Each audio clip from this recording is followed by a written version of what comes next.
The only poll that got greased that night was, we're not going to get to that. I'd also blame the Vikings for crap in the bed. Okay, we're going to go here too now.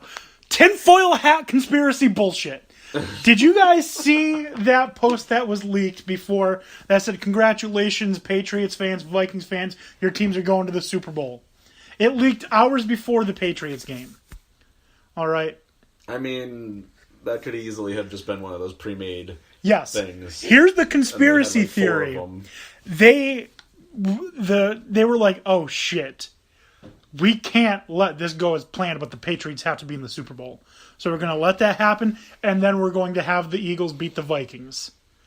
Conspiracy theory, conspiracy. I don't subscribe to it necessarily, but how hilarious would that be if 10 years down the road we find out that that's what happened?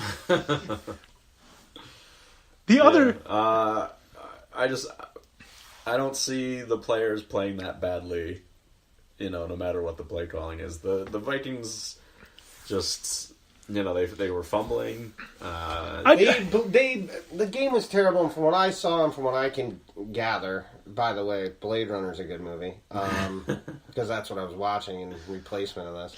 Well, really, I started playing my my Nintendo Switch about halfway through. Oh, by the way, talking about 3 Billboards. I saw that movie. Anything else that was, some UFC news. My purple-haired character Dan Steen is now the champ in UFC. Oh, good. Nice. Yeah, took out Cain Velasquez. I win. Did you see that the firefighter from Ohio made UFC history, becoming the only heavyweight champion to defend his title 3 times in a row? No. Yeah, he knocked out the dude that everyone said had the landing power of Tyson, and UFC was hyping this dude up, and I can't pronounce his name either. It's like Nanjugu or something like that. But they said he had the landing power of Tyson. The UFC hyped him up as being like, this was his coming out party. He's going to knock this dude out, and he's going to take the title. This dude stood there. This was in 220? Yeah, in Boston. This dude, white dude from Ohio who's a firefighter. Okay, that's what he does for a living. And he's the heavyweight champion of UFC. He just stood there, took a couple of the punches from this dude, completely tired him out, and then just unleashed on him. I think the landed punches at the end ended up being 220 punches. A heavyweight throwing 220 in a UFC match? Well, you also have to understand, he came in weight at 240. The guy he fought was 260. Oof. So the guy at 260 landed 33. This dude landed like 240 punches. Oh my God. And the card was unanimous, like 54-33. It wasn't even close. That's great. I have another friend from high school that was in one of the preliminary bouts. Shane Burgos. He lost, unfortunately. He was undefeated up until then, but he'll be back. Your assembly member during the internship is the reason UFC's in New York. Joe Morelli. Yeah, right. Yeah. Shout out to I'm sure he's listening. Yeah, definitely. Huge. Just like Ken. I'm sure Ken's listening too. Yeah. Jeff Aubrey. Please, Jeff, you listening? Yeah. Right. I'm sure they're not. We have some I guess you can call them fans, listeners. People that tolerate us? People I solicit on Facebook. They gave me their reactions to Championship Sunday. Mm-hmm. From Jesse. He said, after Conference Championship Sunday, I feel absolutely sick. I'm a Jets fan. It's a double whammy. Not only does my team disappoint me every year, the team I hate the most either makes it to or wins the Super Bowl. Just once, I'd like to be able to enjoy a few of these big games in a row without having to worry if Brady's going to win another ring. Mm-hmm. All right. My friend Mikey said, after Conference Championship Sunday, I feel more and more like the refs are biased toward the Patriots. He's a Ravens fan, by the way. Yep. Neutral party, if I ever heard. Yeah. We have my friend Sean, who's an Eagles fan, said, after Conference Championship Sunday, I feel as if football still holds the wonderment of any given Sunday. Eagles lost Wentz and went to the Super Bowl with Foles. Unless you are the Patriots, then you might have a leaked copy of the script. My friend Nolan, who's a Giants fan, said, after Conference Championship Sunday, I feel dejected. I've been a Giants fan for the past 15 plus years, and I hate the Eagles by policy. Hate for a divisional opponent to win the Super Bowl, let alone the Eagles. And I hate the Patriots on principle because of their history with the Giants. So I'll be getting drunk and cheering for the Puppy Bowl this year. And my friend Mike, who doesn't like football, said, after Conference Championship Sunday, I feel my testicles, because early detection of testicular cancer is key for receiving treatment. This episode might be our shittiest episode as far as the context in which we're delivering, but god damn it, we put some good in there. They're courtesy of that PSA announcement by one of our followers. So thank you. You did good today. Where nothing that is coming out of this is going to do any good for anyone. Yeah, all right. So the final... Other than maybe bring joy, which is my only goal, considering this next 2 weeks are going to be fucking depressing as shit. I got to sit through... I don't even want to turn on Sports Center. Did you guys listen at all to Humpty Canny with Rothenberg at all in the last couple days? Only on lunch the last 2 days. Oh, man. This one fan, they do this thing called a football frenzy, where you call in and you ask a question, no bullshit, you get right to the question. And one person called in to say, "Go Eagles, E-L-G-E-L." Oh, no. So now, whenever they pick on someone, they play that clip of this dude saying E-L-G-E-L.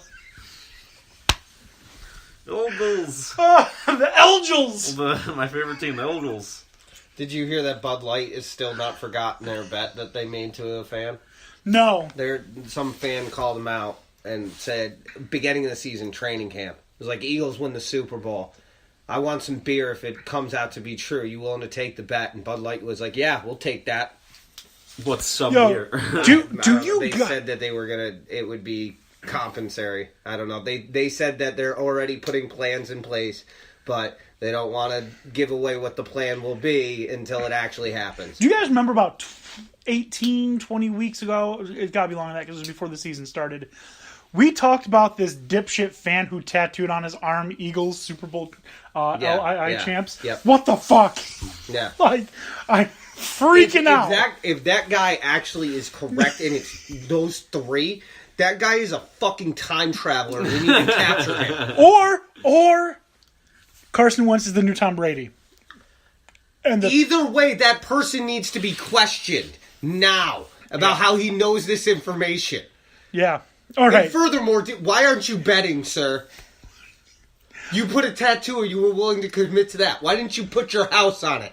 Before the season started, some dude put like $1,000 on the Eagles to win the Super Bowl. If they win, he's going to get like $280,000. Oh man. Yep. So NFL scores. We got. I think my friend put $6,000 on the Vikings. Oh. First of all, why does your friend have $6,000 that he's betting? Yeah. Sponsor us, rich bastard! NFL scores. We have the Patriots 24, Jaguars 20. Overall, good game. If I didn't already know the outcome. But I just have questions. Like, you know your quarterback is Blake fucking Bortles. You know Blake fucking Bortles can't really throw the ball. He had a good game. You know that the Patriots are stuffing anything going up the middle. But Leonard Fournette is having great success running off tackle. Why do you run up the center in the fourth quarter when your running back hasn't had success there at all? Why are you telling Blake Bortles to throw the ball 20 plus yards down the field when we all know the 5 to 7 dunk type plays were the ones that were getting you yards? To be fair, I think they were taking that away as much as they could. The Patriots with their coverages, the running is highly suspect. Yeah, you have to keep running various routes. Yes, you still, even if they're stuffing up the middle, you still have to run it just to surprise them. But you can't just run that over and over again, especially when that's what they're excelling at defending. You have to bounce to the left, bounce to the right. You could see it. Screen. Why didn't they throw a couple screenplays? That's what I'm saying. Yeah, I think it was just bad bad play calling. Bad play calling, 3 big games in a row. Like, I can't accept that. Anyways, we're gonna get to the next thing. I don't know if you guys watched as they broke the huddles. I could tell it was gonna be a bad run play. By the way, Leonard Fournette was shaking his head, walking from the huddle to the fucking backfield. Mm-hmm. Like, he knew that he was about to do something stupid. Yeah. He was like, they're running me up the middle again. Seriously. Like, He can catch. Let him catch. He's not that great at catching. He's not great, but he can. You know, a screenplay, he can catch that all day. Here's the question that I have about all of this, though. You have Leonard Fournette, who has been running off tackle, and he's 3 times in the last 4 run plays, he's run up the middle. You have 2 former starting running backs also on your roster in TJ Yeldon and Chris Ivory. Why don't you line 2 of them up in the backfield and try and trick them up a little bit? Mm-hmm. Why not put Leonard Fournette, do like a little wishbone, and fake the ball to Fournette, and when they bite on that, pitch it to Ivory, pitch it to Yeldon. Mm-hmm. Why? What? Like, and then not like I feel like this is getting deeper and deeper and deeper into this rabbit hole. Why did like the offensive coordinator? He was like, now Blake Bortles, I don't want you to run it all. I think like what? I think they came in with a strategy, and I think Belichick blew that strategy up, and they had no plan B. Because I don't attribute to malice what I can attribute to ignorance. In this case, I think it was bad play calling, not having the ability to adjust to the adjustments that they make, because that's what you have to do. You have a plan, you know they're going to adjust to it, so you have a plan to counter that, and then you have to adjust to how they adjust to your adjustments. I just have a hard time believing that last year, the best offensive coordinator last year outside of Josh McDaniels was Kyle Shanahan.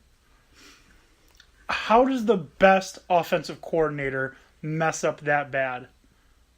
How does Tom Coughlin and Doug Marrone mess this up so badly? Quite frankly, being put in those situations when they're not used to being in there, they shit their pants.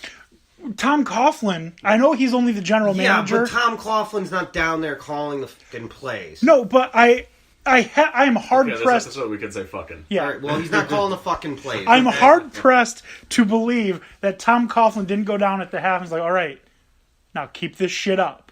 He probably did. And then when things started to unravel, bad decisions get made, panic ensues, and they shit the bed. I can see that being a possibility. And for the Patriots, if it happens how many once, goddamn times do they have to be in there?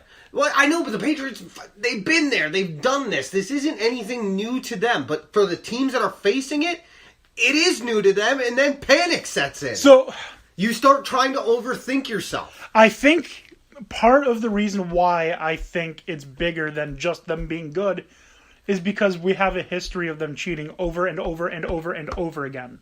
I think we're predisposed. Right, but I don't see them having the power to influence other teams. I could see them influencing I'm not saying other teams. I'm talking about one individual who happens to be buyable, purchasable, whatever it is. For what that's worth, we'll never know. And it's pure speculation where I can wrap my head around somebody getting into a situation and choking. I just can't buy a team in the AFC Championship or Super Bowl choking every fucking time. Well, when you're not there, when you're there once every 10 fucking years, the moment might get too big for your little britches. Okay, so then... It's also tough to say that a person's going to necessarily take the money rather than the once-in-a-lifetime Super Bowl win. Well, if you're an offensive coordinator who knows you're not going to be there next year... I'd rather have a ring on my finger. True, that's legacy. And that's either way, you're not going to be there anywhere anyway. Then we'll go with the Seahawks, who were there the year before. They have the Super Bowl ring. That's just because Pete Carroll sucks. Pete Carroll's not the play caller. Pete Carroll, I mean, I understand he's the head coach, but he's like so hands off of a head coach, it's not funny. Well, he should be more hands on. Yeah. He took the blame for calling that pass. It wasn't Pete Carroll. Pete Carroll's not that fucking stupid. If he saw